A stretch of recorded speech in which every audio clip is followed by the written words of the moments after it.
Kia ora, everybody, welcome. And full house, absolutely fantastic. That means that at least we're doing something that is interesting. Welcome to Lincoln University, welcome to Village Innovation. My name is Wim de Koning, and today we will actually be talking about the energy farm, Lincoln University Energy Farm.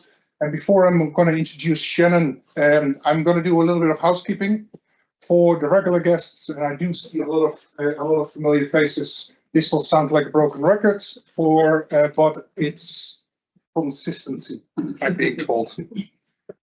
Emergency exits, the door that you came in through. We can go all the way to the workshop, and there are doors out there. In the case of an emergency, I don't expect any fire drills. So if you hear the alarm, it is the real deal. We will actually gather in front of Lincoln Agritech on the grass. Toilets, first door on the left. If you go that way, and I was being asked if there was more than one toilet. Yes, there is more than one toilet. So it's just one door, but then there are multiple toilets. So don't be shy.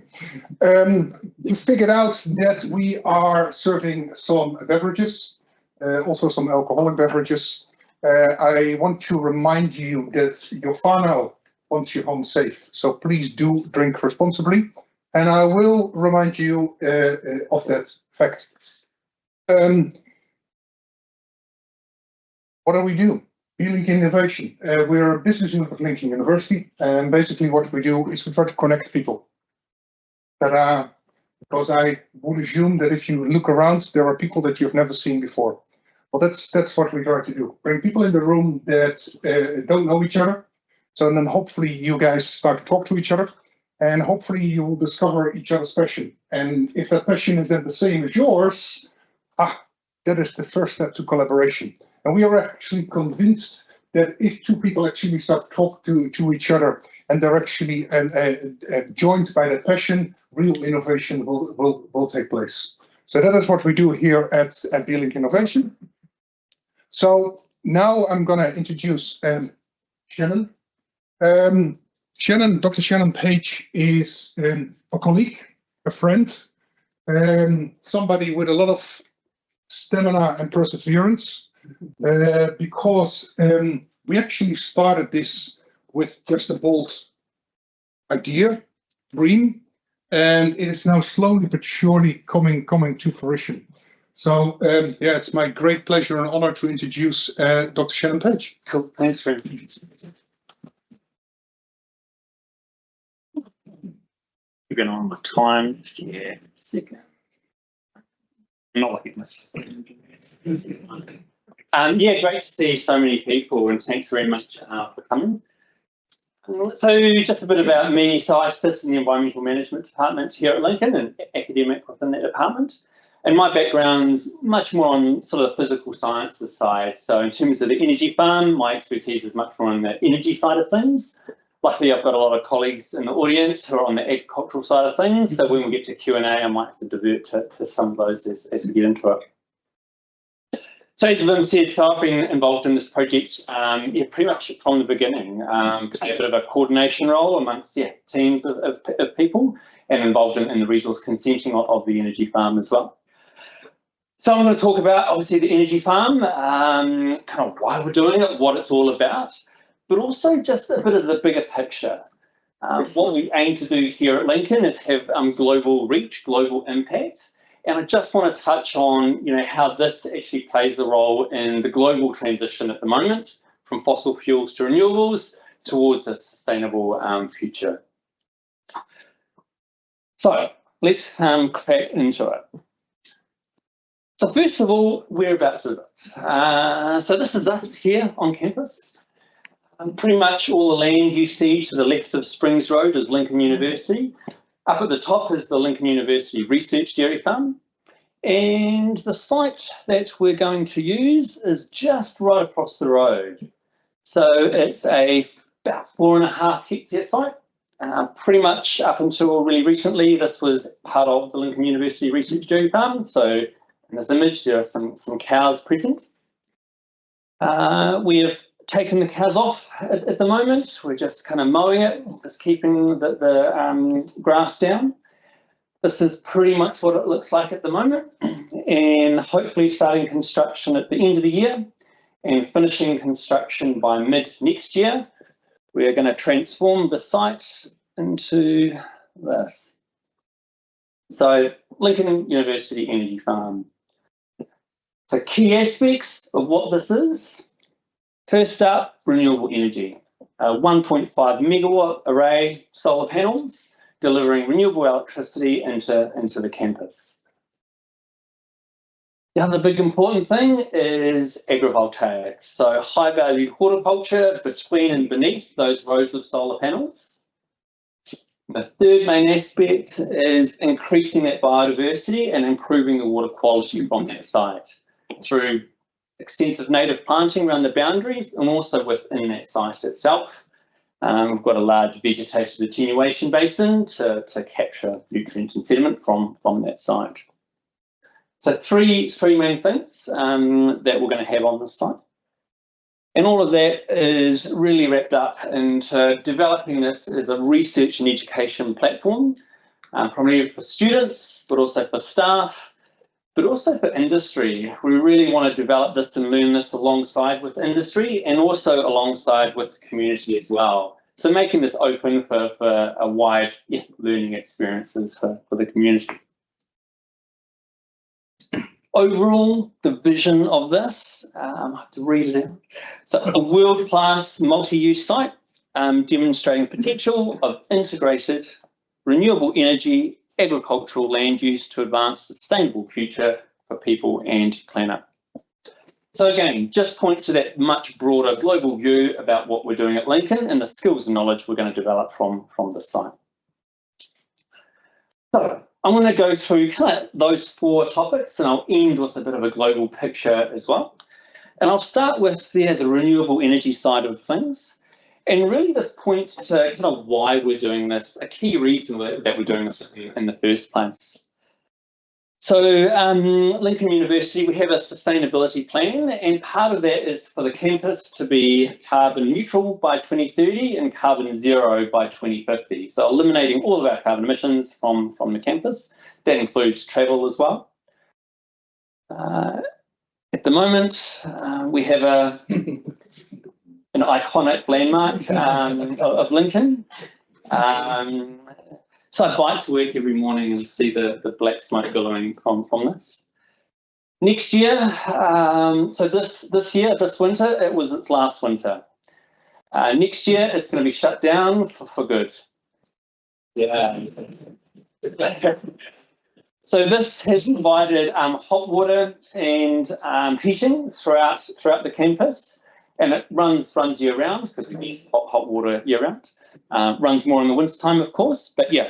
Removing that, and when that gets shut down, the whole campus we're switching over to electricity, certified renewable electricity, so carbon-free electricity.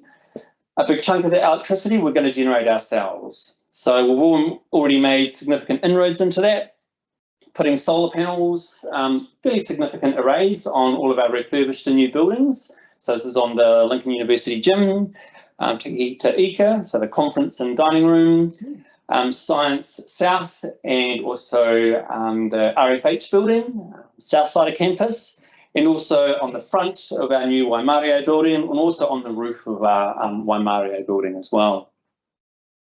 So together, got some numbers up there, around about 100 households worth of electricity from our on-building arrays. Our next step is to then add to that our large ground-mounted array, that 1.5 megawatts, which would produce enough energy for about another 385 houses.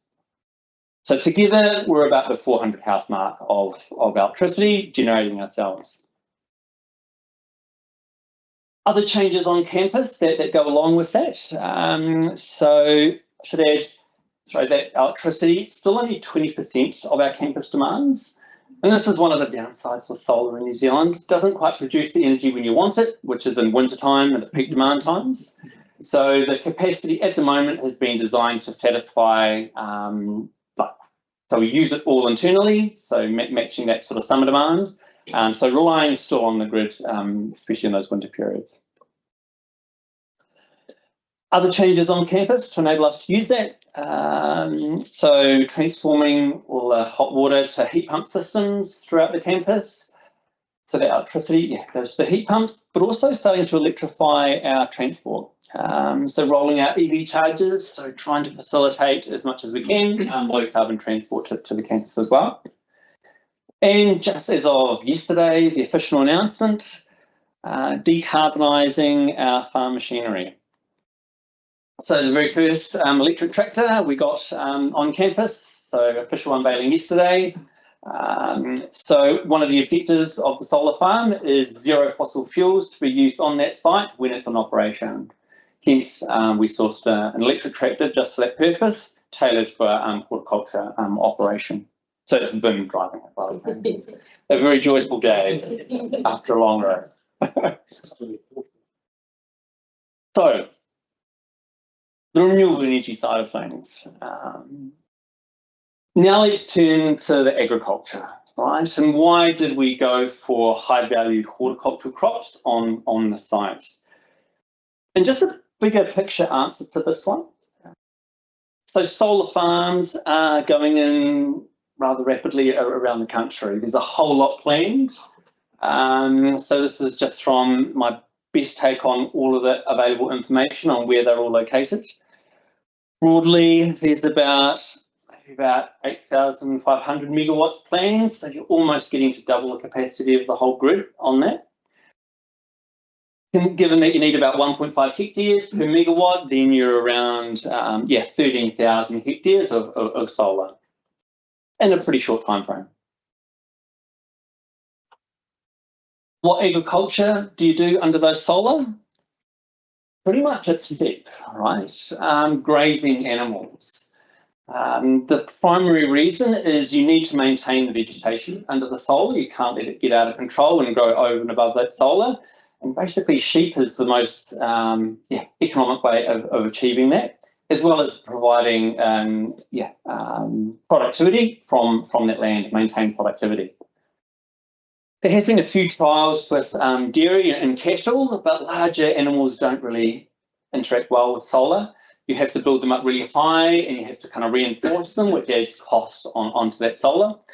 Hence why sheep, almost exclusively done across New Zealand at the moment, and actually the most popular around the world also. So it got us thinking, well, what else could we do? And just going back to this image here, if you look at where all those solar farms are going, quite a lot of it is on highly productive land. So class 1, 2 and 3, about 50% of it is on that high class land. If you're wondering why they're putting solar on high class land, the thing that dictates where solar goes is close to demand, right? Close to the grid infrastructure where it's a quick, simple connection to selling that power, and also flat land as well. It pays very well, so irrespective of the land use, it can generally produce high returns on land lease agreements. It's been reported that they're around 2,500 to 6,500 per hectare on a land lease agreement. So it's pretty considerable, depending on location, depending on access to selling the electricity. And probably just a good point at this point as well, just to specify the term agrivoltaic. So it's just agriculture combined with solar energy production, voltaics.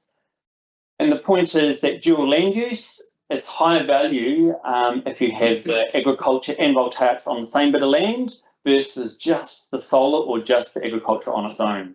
So you get a bit of a win-win, combine that land use. So we did have a discussion about, what are we going to do on the agriculture side of things, and it is class 2 land out front at our university. It has been in different production prior to dairy.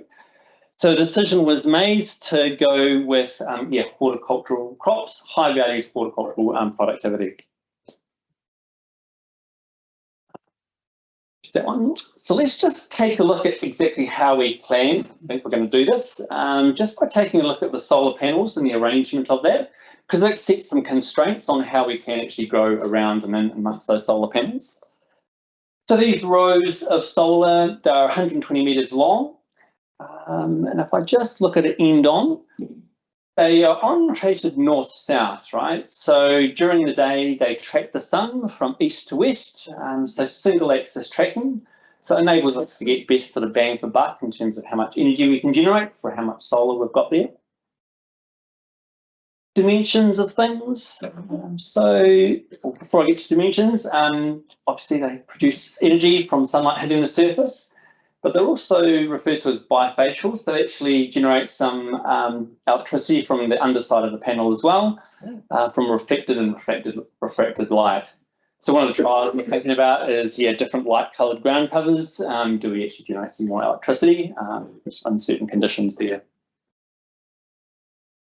Dimension side of things, so there's a bit of space, right?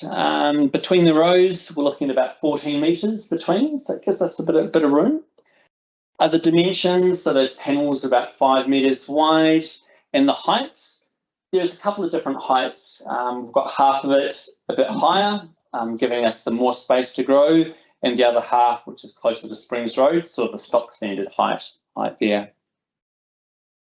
So what this does, one of our constraints is that we're not allowed to add shade to the panels because it compromises our electricity generation. Our kind of our hierarchy of objectives, if you like, is electricity first. We can't muck up that one.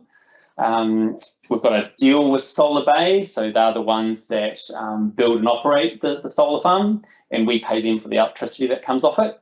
And obviously, they don't want to compromise how much electricity they can sell us. So we're confined to this growing envelope between those rows of panels, but it's fairly substantive. So 3.1 metres at the top, and then edging down towards the outside. So we'll have an array of crops within that. Get into the mix of crops that we'll look at in a little bit. But this is where kind of the science and the research gets quite interesting, because the initial thing you think of is, well, they won't have as much light. Because they're a bit off the ground and they're kind of moving around, then they do get a bit. So obviously the further away you are from the solar panels, then the more light you get. And this is just ground light received at the ground. As you go a bit higher, then you'll get a bit more light as well. So it's fairly okay, especially in the middle between those rows. The other big thing that we're really looking at is what's the microclimates underneath those panels. So Wave, right over the back there, is just done a big literature review, looking at all the literature around growing crops under panels, and just looking at the different microclimates that we get.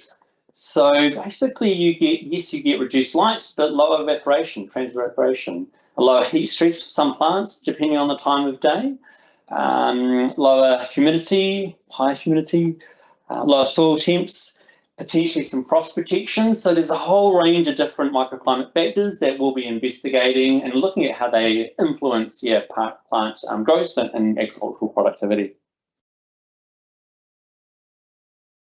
So that's the main array and a whole range of crops. You'll just notice this other little one over here.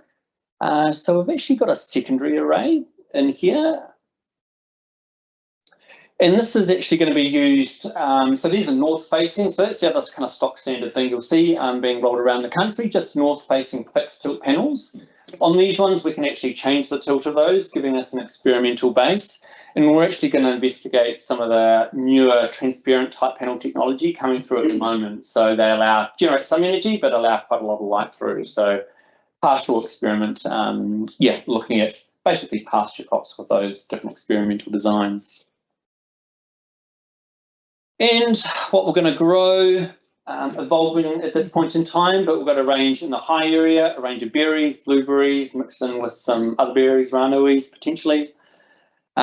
Couple of rows of cherries, and looking at putting in a couple of rows of vines as well. So 3 rows within each of those rows between the panels, and look at a variety of grape types there.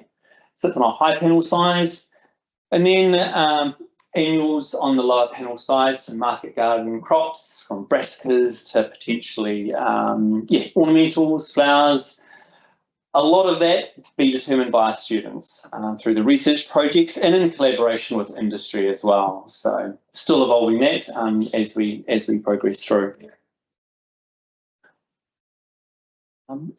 This experimental panel, primarily mixed forage crops at this point. So just investigating different orientations, different tilt on pasture growth, get different shading patterns over the year. So we're quite interested to see how that affects pasture throughout the growing season. Finally, surface drip irrigation on all of the main arrays. So, and just looking into sort of fertigation as well. So integrating fertilizer within the irrigation system. So precision controlled irrigation and fertilizing of those crops as well. Have the whole lot censored up, as many sensors as we can put in. So to analyze microclimates and the effects on crop growth. Just a little note as to what's going on elsewhere in the space around the world. So they definitely are looking into the big emerging sort of research space around agrivoltaics. How best can you grow rich crops under photovoltaics? A lot of the arrangements that are shown in these pictures are really, the panels are really high up and designed specifically for a wide variety of growing. They're just not the panels that are being rolled around out of New Zealand, right? So the research we want to do, it's largely on stock standard panel designs. So enabling the skills and knowledge that we develop here to be rolled around and shared with industry, giving options to landowners and farmers around what else they can do around crops with solar farms.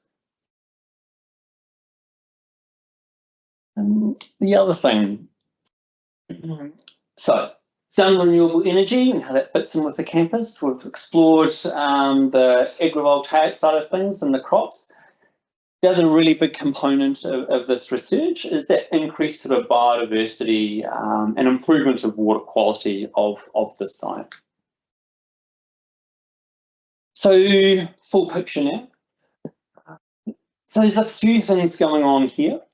For one thing, we need to plant the boundary of this site, as with pretty much all solar farms around, that they plant the boundary for screening purposes. There's an aesthetic reason for this. Not everyone loves the solar panel as much as I do, so let's screen it away and blend it into the landscape.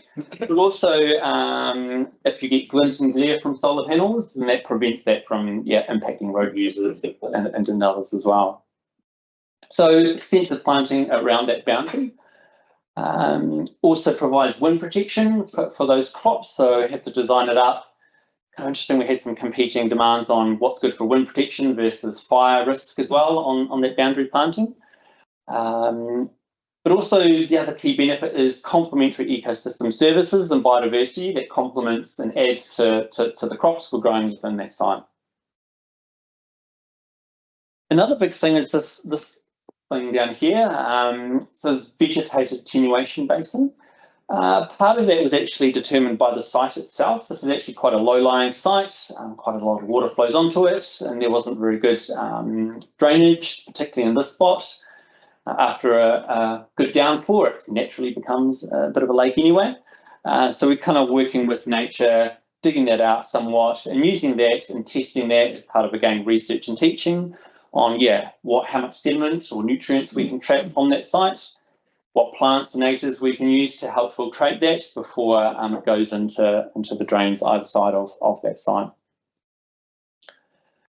And just on the site itself, so again, using the opportunity to develop this to actually improve the area around.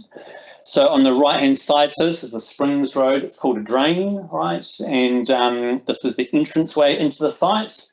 I cropped out the paper cups and stuff that was on it. So it was not looking too flash. So as part of the development, that hall has to get redesigned and rebuilt, and we'll be using the opportunity to incorporate natives and kind of increase the not just attractiveness, but actually water quality aspects of that site as well. As part of the resource consenting process, we had some really good discussions with Mahanui Korotia, so just looking at the cultural impacts and just the importance of the water flows and water quality. So just taking, really improving it as much as possible as we develop that site. Finally, just a nod to Boframiscal. So they're co-developing the detailed planting plan with us. So we're providing some inputs in terms of ecology. So the ecology folks, there's a whole lot of stuff they want to put in, which is awesome, and we'll feed that in. So looking at some rare, not typical natives into the site. Co-designing that with them. Boframiscal also did the lovely visuals as well, so thanks to them for those. And just to complete some of the partners, just while I'm at it, so Solar Bay is our main partner that we are working with, responsible for developing, putting in the solar, and we pay for the energy, and Tom and Taylor doing the engineering around the attenuation basin as well. So just one other point to make about the conservation and ecology around these sites. So as I mentioned, whole lot of solar farms around New Zealand and the world, predominantly using sheep to keep the grass down. But also there's this increasing movement, I guess, to the concept of conservoltaics. So actually using solar sites to build up biodiversity within certain landscapes. Using those microclimates to actually incubate a variety of plants and animals. So there's one solar site called Jack's Solar Garden, who specifically has a pollinator habitat aspect to their solar farm. So at this point, we're largely going to keep the biodiversity to the outsides of the site and focus agricultural productivity in and amongst the solar panels for research at this point. Finally, so as I've mentioned, this whole site is really dedicated to being a research and educational platform. I've pointed to quite a bit of other research that's gone on around, and it's really been only in the last 4 or so years that sort of the literature in this space has really started ballooning. And just given the rapid increase of solar in New Zealand and globally, I'll talk to the global picture in a minute, then this becomes increasingly important. So really our goals here is developing skills and knowledge that we can kind of roll out around the country, but also globally as well. Not just for our students though and staff, but also industry. I mentioned we're going to do this alongside industry and co-learn with them. So just an example of that, so the lovely tractor that I showed before. So that was achieved in collaboration with ECA, so funds from ECA, from Meridian, from PowerTurf as well, and the makers as well. So essentially we're going to evaluate the performance of that in a range of different agricultural purposes around the campus, not just on the energy farm. It'll get a good run. Hopefully don't wear it out before the energy farm starts, so we'll just have to treat it carefully perhaps. And we'll find out how it performs, right? And we want to share that with industry and start moving along that conversation around how you can actually decarbonise on-farm machinery as well. Community as well. Actually, just in the images, you can see a lot of people strolling around like it's open. It won't actually be open as such to the public. There is going to be a gate around it. I have to do that for security purposes. But we really do want to make this, again, like a lot of facilities are at Lincoln, open for public engagement and learning opportunities. So just having some preliminary conversations with Lincoln and Envirotown. So they run tours around, community tours of different interesting sustainable places around Lincoln. But also potentially how the community might like to play a role in the solar farm. Thinking maybe a planting day or something. And we even had the idea of maybe we could do community harvest days or something. So just testing out the waters on that as we progress through.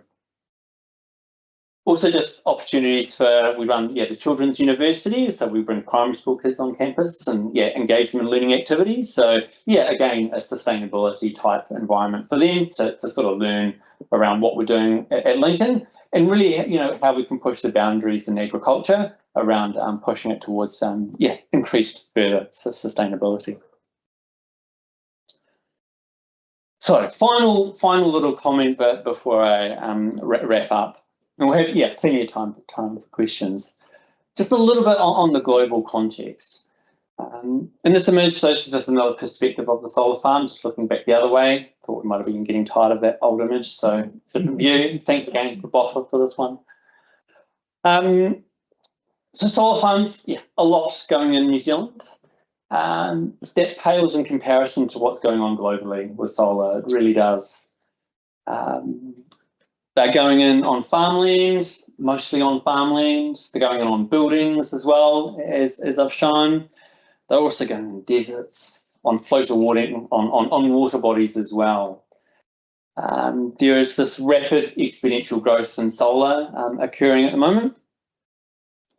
The reason why, actually, it's pretty simple. It's very cheap.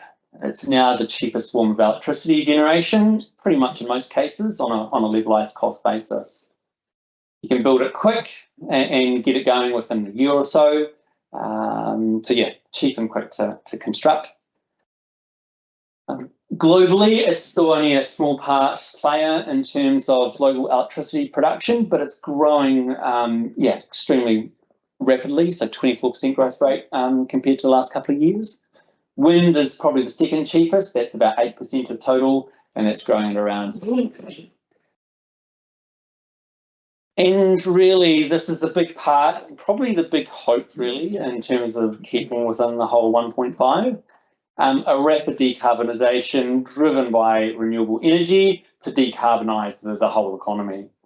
So from fossil fuels to renewables, solar, and then from fossil heat and transport to electrified, so electrified heat and transport. How are we going on that? We're going in the right direction, just need to pick up the pace, I'd argue. Some interesting results though. If you didn't know, the year in which we sold the most fossil fuel powered cars was 2017 due to electric vehicles coming up, and that's now decreased. There's been fossil peaking in different sectors of the economy. China's set to hopefully peak in emissions this year, so China's been a bit of a driving force in solar. They probably overdid it in the capacity. They've probably got about twice as much building capacity in terms of manufacturing capacity of solar than we need at the moment. A bit of a rapid, hopefully rapid transition to renewables on that front. Which kind of brings me right back to where we started. Effectively, it's what we're doing at Lincoln. Bit of a case study in that transition from fossils to renewables, renewable electricity, and electrifying transport and electrifying farm machinery, as well as our heating system. And really, it goes to the broader vision as well. This is actually a real opportunity, or in my perspective anyway, for the agricultural sector to actually play a leading role in actually decarbonising the whole economy, but in the process, still producing food, improving biodiversity, and actually improving water quality as well as we develop those sites. So for that, I'll leave it there, and welcome questions. Thanks very much.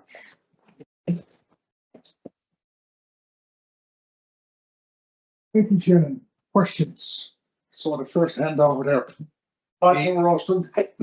One of the biggest challenges in terms of the multi-crop situation is going to be insect disease, bird pest management. Have you given any thought to how you'll even start to progress in that area? Yeah, great question. Peter? No. I'm going to do a terrible thing and just divert over to my agricultural expertise. So Peter Wilhelm's our leading of the horticulture development team. Yeah, what do you reckon? With 5 guys, I'm sharing the responsibilities. We are aiming to apply as much as possible integrated transformation. So that's why also includes the ecology and the possibility that insect management will be approached. So we have to work on beneficials and water planting that will benefit those beneficials, and that's what we were aiming for. It's the food grade degradable fruit coating that allows to protect from specific insects that bore into the fruit. So with putting all these expertise together, we're actually hoping to decrease the input of chemicals in this land. If that answers your question, Phil. Not really, because it reduces the impact, but you've still got the challenge of managing the species. Yeah, but that will be on that will be something that we will face as well on a small scale farm. So the idea here is to demonstrate whether we can produce it and what would be the hurdles we will hit. Insect management is definitely one of those. We will see how it develops. I can't give you a definite answer on that because there's very little known on it as well. And what Chen has not mentioned, but it's worth mentioning as well, is that with the electric tractor, we're also looking at robot spraying and detection of diseases so that we can make most of technology to drop inputs.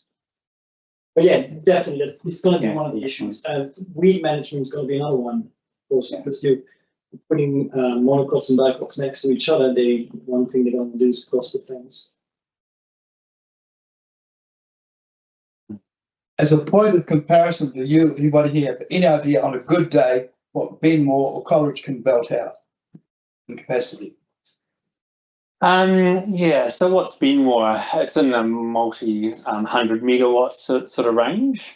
So this is very small scale, right? So this is only 1.5 megawatts in terms of other. So Minapuri, for example, our biggest hydro scheme, that's like 800 megawatts, right? So this is very, very small. And even compared to solar farms being rolled around the country, this is now small scale. So some of the ones around, so there's quite a few in the sort of 7 megawatt range, but there's also some in the so multiple hundreds of megawatts as well. So they're very, very large scale solar farms going in around the country. Yeah. What's the lifespan of the panels and what's the recyclability of the lifespan? Yeah, it's a great question. So our contracts last, so there's about either 25 or 30 years. So after that time, after 25 years, the degradation is expected to go down so that they're producing around 90% of what they were when they were first installed. So it's point something of a percent per year over that time frame. So they will have to be recycled at some point. Right? So I guess the key thing with these solar farms is that it's quite reversible. If we did want to put it back into agriculture, they're just piles that are being driven into the ground in terms of the framing. So that can just come up and we could return it back into pure agriculture if we wanted to. In terms of the recyclability of the solar farm itself, the bulk of the materials is kind of steel and aluminium and glass. And then you've got the solar panel itself. So that's the thing that they're focusing on, how to best to actually recycle those and recover some of the precious metals used in those. So key one is silver that is used on the panel. So I think they're up around the latest sort of recycling efforts they've done, they're recovering about 98% of that silver from that panel. The rest of the material is largely silicon. But yeah, it's one of the things we will definitely integrate, making sure this is part of a circular economy, right? So taking all that material, ensuring that there is a recyclable avenue for it once it does get to its end of life. There's some questions in the back. Did you say a third party, Solar Bay, owns all the infrastructure and we buy electricity off? Yeah, so there's a number of ways that solar farms are going in, but ultimately you're right. So Solar Bay, they're the ones with the money, right? So they pay for the whole thing, they set the whole thing up, and they're responsible for maintaining the site. So we purchase the power off them. So it's a power purchase agreement. But yeah, we're very friendly with them. We meet them every so often, and in the initial scoping request for proposals, it was engaging with a partner who was really willing to engage in the whole agricultural experimental side of things. But yeah, that's largely how it works. The other probably more common one is for farmers, land managers to simply lease out land to solar developers. And again, they come in, do all the stuff, and then just have a land lease agreement for a period of time. Yep. I have a few things to touch on. The first was in terms of youth management. Have you contacted any people overseas? I've worked extensively in Germany on solar farms with sheep grazing, and they actually employ a team of 7 Syrian refugees to go around with a weed whacker every day, all day, because the sheep won't eat the weed. So that's how they manage it. And I was just wondering if you've and then the other 2 things to touch on, which I don't think you've gone into enough detail for me personally, was the financial aspect of it, in that they're leasing it, but actually was the cost to you and the benefits from that. And it's not just the initials, but it's then the land management. You're investing into an electric tractor, but then you're also investing into these special insecticides, or not insecticides as such. And where's the cost in this? And is your actual crop going to be profitable at the end of it? And then also you've got the increased amount of labour. And sorry, my final point, which I'm really interested in, is that this is very positive for place-based decarbonisation. But in terms of overall world decarbonisation, where are the solar panels manufactured? Where are they sourced? Where is the overall carbon calculation on positive or negative if you're factoring all of these different elements within? Because for Lincoln University, this sounds really positive, but to me, it just sounds like you're looking at it on a kind of micro scale instead of that bigger world picture. Yeah. Okay, great question. I'll see if I can remember some of them. You might have to remind me. So I'll start with the first point that you made. So yeah, I haven't touched on everything, but yeah, that's part of the research that we'll do as well, the full life cycle assessment of the solar farm. In terms of where solar panels are made, the majority do come from China, right? So if you look at the carbon footprint of making those solar panels, there is a significant carbon footprint because a lot of the energy comes from fossil fuels. However, China itself is decarbonising, right? So while there's a carbon footprint in the moment, that's decreasing because those electricity generation in China and other places is also decarbonising. So China's not the only manufacturer. There are other manufacturers spread around. So US has manufacturing capabilities as well. So yeah, I think that's on that point. And again, yeah, life cycle assessment we can definitely do on this one. In terms of the financials, so we're not set out to make money specifically, right? Our purpose here at Lincoln is research and teaching and developing new knowledge and new skills. So yeah, if you just looked at how much we produced off the site and how many resources went into it, I'm not sure it's going to look too flash, right? It's an experimental site. So yeah, our primary objective is not to make a financial gain on this one. Just in terms of the finances more broadly, as I alluded to, there's a reason that farmers, land managers are putting their land into solar farms. It's because it's highly economic, right? The land lease that they get off it outbeats pretty much any other productivity, provided they can sell that power into the grid. So whether those economics change with different crops, I mean, that's something that again we'll be looking at and we'll be investigating. In terms of the other question, in terms of looking at other solar developers, so we've been in touch with a few. So we've got a visiting guest from Oregon. No, Colorado. Colorado State. So who's done a whole lot of solar farm work and development. So he's playing a role in helping us out, doing some final design testing, design stuff. But also there's a couple of others as well that we've been in touch with. As we develop up the site. So people in New Zealand as well. I think that was most of the questions. Anything else? No, it's more, I understand this is a purely research-based energy farm, but I guess you're doing this research for what outcome? Because you're growing these crops in between the solar panels. Are you going to try and encourage farmers to do that in part of their lease agreements? Yeah. And therefore, is that going to be financially beneficial to for them, and I just felt like it's a sector that hasn't been touched on. What the purpose of that? It's developing the knowledge and skills to provide options for farmers, right? That's the key thing. Yeah. Alison.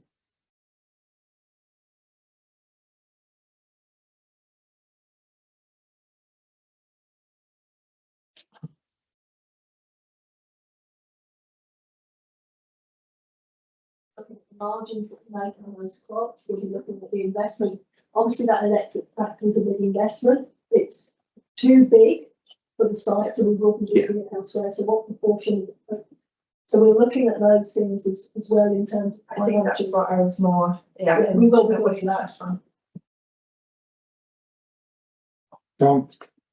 Great presentation, Shannon, and really encouraging to see that with the wetland development and the boundary native forest planting, that it's a sort of more integrated project, because obviously the native planting, the wetlands are going to be sequestering carbon, providing habitats for biodiversity. Yes, it is a very small scale project, and as Lincoln University has grand ambitions to sort of become a leader in the sustainability sphere. My question is, what scope is there for Lincoln University on its many farms, I think we've got more than a dozen, on large areas of land, to start scaling up this kind of project with more native planting, more solar energy collection, more wetland development, perhaps funded by charging for the commuting, increasing the air travel, which is now 5%, is going into the sustainability fund. But if we started doing that for the commuting, the 1,500 parking spaces we've got, we both reduce emissions at the same time, increasing energy production, increasing biodiversity, because as we know, the time frame is getting shorter and shorter. So just a sort of a general response to what potential you see in the next 5 to 10 years, because that's probably the window we've got to really expand this and make Lincoln University the leader of sustainability that it aspires to be. Yeah, so we do have a lot of farms, right? I'm not in the agricultural space, so I can't say exactly what the potential is. I guess just one. Does Alison want to answer that? Yeah. So with the solar panels, we're not just looking at just the energy farm. We will be looking at the use elsewhere and potentially on farm. We're also looking, for example, at shade and shelter, which has an animal welfare aspect on some of our farms. So again, that's carbon and integrating the sort of animal welfare and biodiversity side of things. So yeah, we're looking at it, and in the next 5 years. And a very short supplementary, I just wondered, you said that the preference is for putting solar farms on flat land, but on north-facing slopes, is there potential on, in upland areas? Yeah, absolutely. It doesn't have to go on flat land. It just generally is cheaper, and it's flat land, so that's where it is going at the moment in New Zealand. But definitely overseas, they put it on rolling hill country and stuff. Yeah. The problem with some of our is access to the grid. Yeah. That's the primary determinant of where it goes. I don't think you get visual fix. Yes, true. Yeah. You mentioned that there was some energy component from reflection from underneath. Yeah. Considered alternative land use underneath. I don't know, spreading the white gravel sand or something. Yeah, no, we did. So, there was some. We have thought of it. There was one. What was it? A ground cover peter for weed suppression, which is we did. Ground covers in between our crop productions, so that we have a reflectance gradient. What Shannon also mentioned is that the idea of this is at the end of the project, we want to return this to agricultural land, we need to be able to spreading white gravel will cause a serious that's more moving.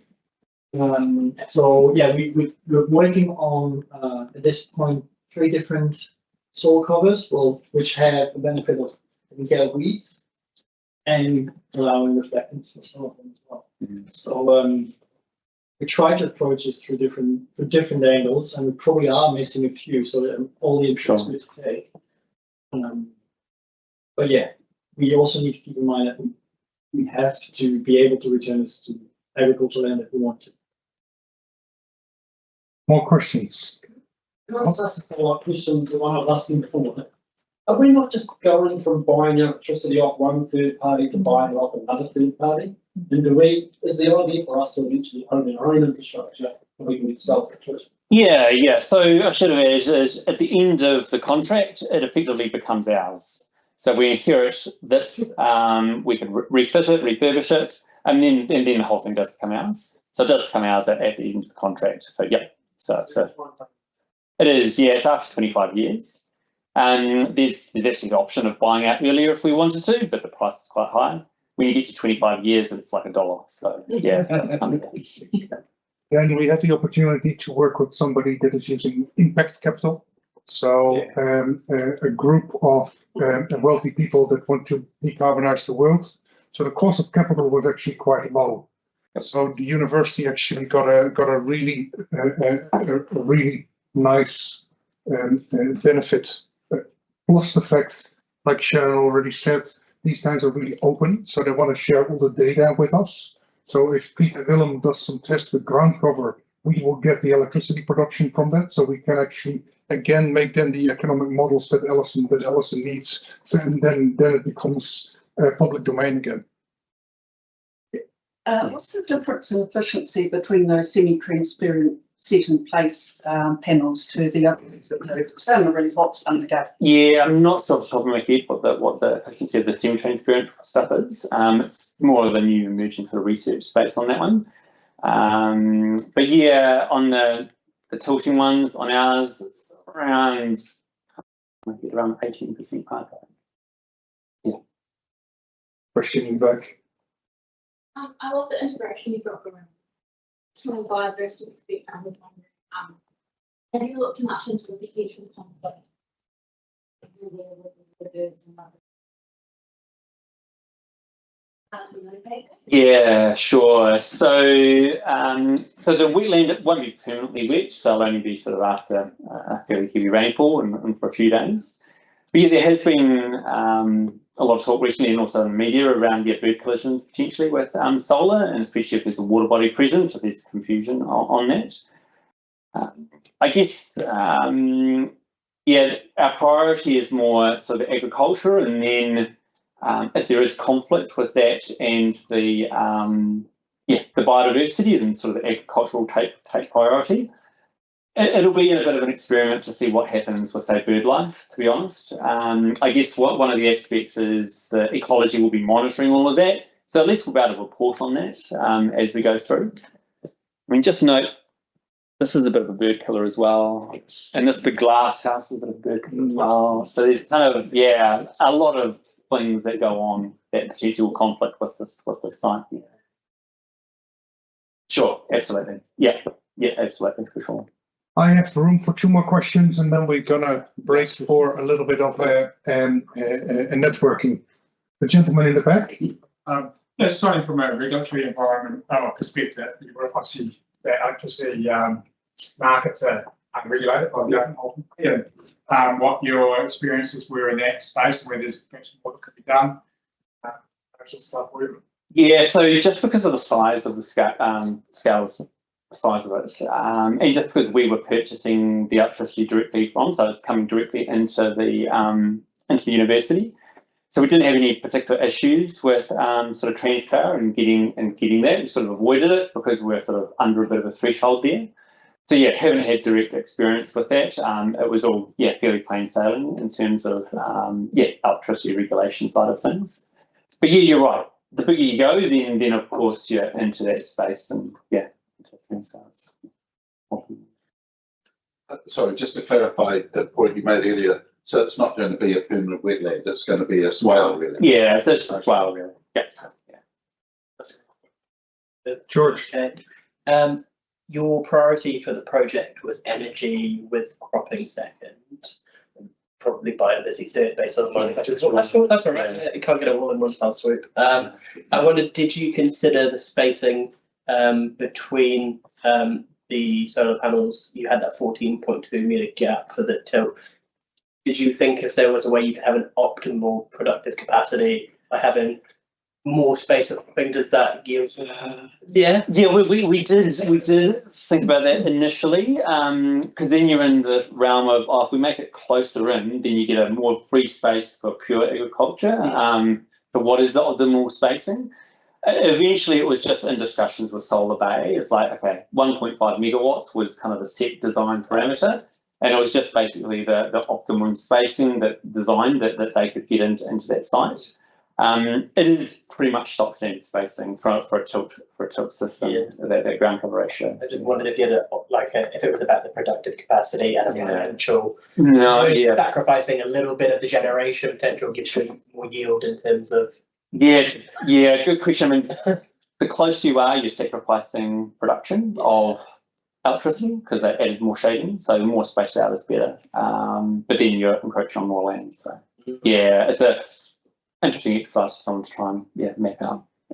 And what we wanted to do, George, is stay as close as possible to stock standards. To again, although it's small, but again, make sure that it's applicable to the New Zealand standard. That's a good point. So that's what's happening in other solar arrays. And this is an as you crop and. That is correct.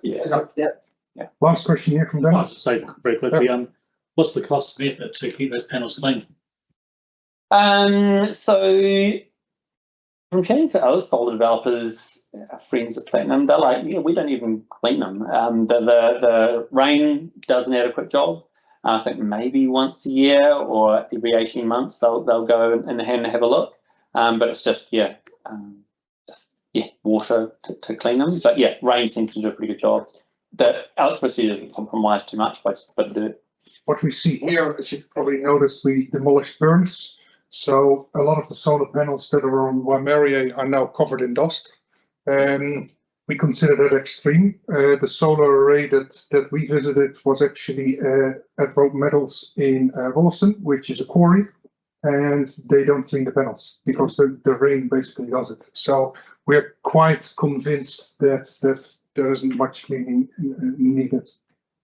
And with that, I'd like you to join me in thanking Shannon for this presentation.